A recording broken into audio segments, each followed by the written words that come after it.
Shalom, selamat pagi Bapak Ibu dan saudara-saudara sekalian. Bersyukur untuk hari yang indah. Mari kita berdoa untuk menyiapkan hati kita mendengarkan firman Tuhan. Terima kasih Tuhan Yesus untuk hari yang indah. Kami bersyukur untuk hari ini Kau menyertai kami, dan biarlah firman Tuhan yang kami dengar pagi ini menjadi pedoman yang kuat dalam hidup kami. Dan kami percaya firman-Mu berakar dengan kuat di dalam hati dan pikiran kami. Dalam nama Tuhan Yesus kami berdoa dan mengucap syukur. Amin. Tema kita pagi ini bonus, diambil dari Matius 20 ayat 8 sampai 16. Ketika hari malam, Tuan itu berkata kepada mandornya, "Panggillah pekerja-pekerja itu dan bayarkan upah mereka, mulai dengan mereka yang masuk terakhir hingga mereka yang masuk terdahulu." Maka datanglah mereka yang mulai bekerja kira-kira pukul 5, dan mereka menerima masing-masing 1 dinar.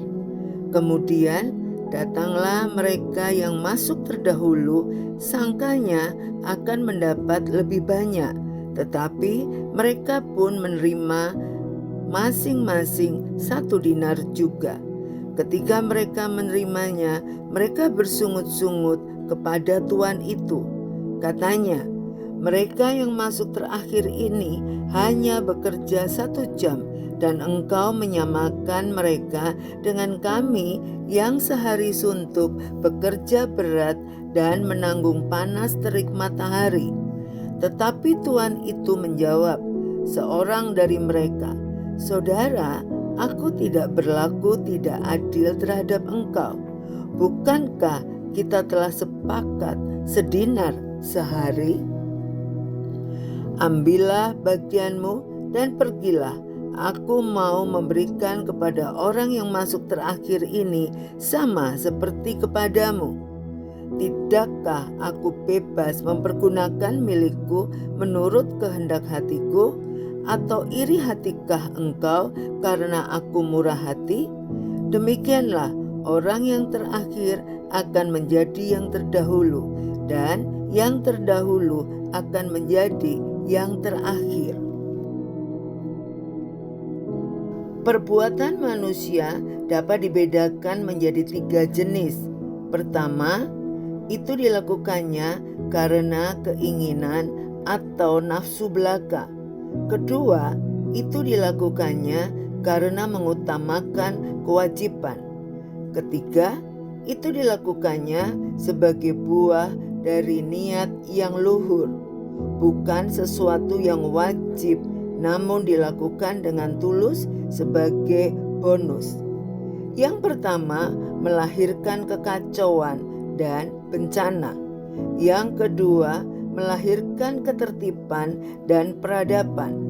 Yang terakhir adalah tindakan yang paling berkualitas, namanya keluhuran.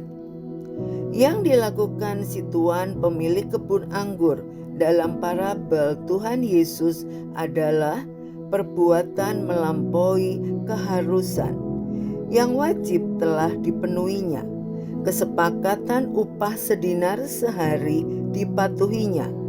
Tak ada kewajiban untuk dirinya mencari para penganggur sejak dini hingga petang hari, namun itu dilakukannya. Setelah semua itu, ia juga memberi upah sedinar bagi mereka yang hanya bekerja beberapa jam. Itu namanya melampaui yang wajib. Ia memberikan bonus. Itulah kemurahan hati. Perbuatan luhur, siapa yang akan menyalahkannya?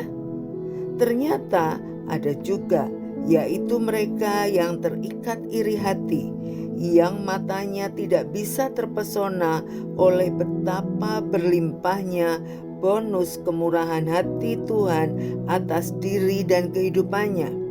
Sebaliknya, gemar melirik kiri dan kanan seraya mengukur berkat yang diterima sesamanya dengan sirik dan panas hati. Sayang sekali, sebab barang siapa sibuk iri hati pasti gagal melihat keluhuran cinta Tuhan, apalagi berbagi kepada sesama dengan murah hati. Semoga orang itu bukan kita. Tatkala kewajiban selesai, cinta kasih barulah dimulai. Mari kita berdoa. Terima kasih Tuhan Yesus untuk kebenaran firman-Mu yang mengingatkan kami untuk tidak boleh iri hati. Ampuni kami bila kami sering melihat orang lain dan merasa iri. Tuhan, saat ini biarlah kami selalu mensyukuri kebaikan Tuhan, anugerah Tuhan yang begitu luar biasa dalam hidup kami. Itu sudah lebih dari cukup. Kami tidak perlu iri hati dengan kemurahan hati Tuhan yang diberikan kepada orang lain. Kami percaya kami menerima yang terbaik dari-Mu karena Engkau mengasihi kami. Dan biarlah kami terus bersyukur dengan berkat Tuhan yang kami terima setiap hari. Terima kasih Tuhan Yesus, dalam nama Tuhan Yesus kami berdoa. Haleluya, amin. Tuhan Yesus memberkati.